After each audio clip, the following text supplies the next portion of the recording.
स्वप्नातले गाव माझ्या पुढे दिवसाचा पक्षी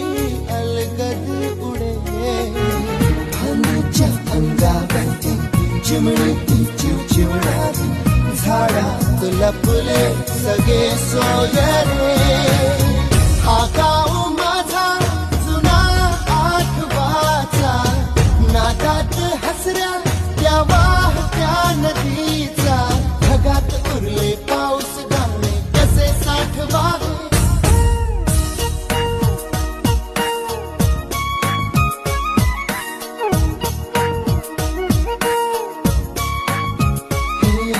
वाऱ्यावरती गंध पसरला ना ते मनाचे मातीमध्ये दरवळ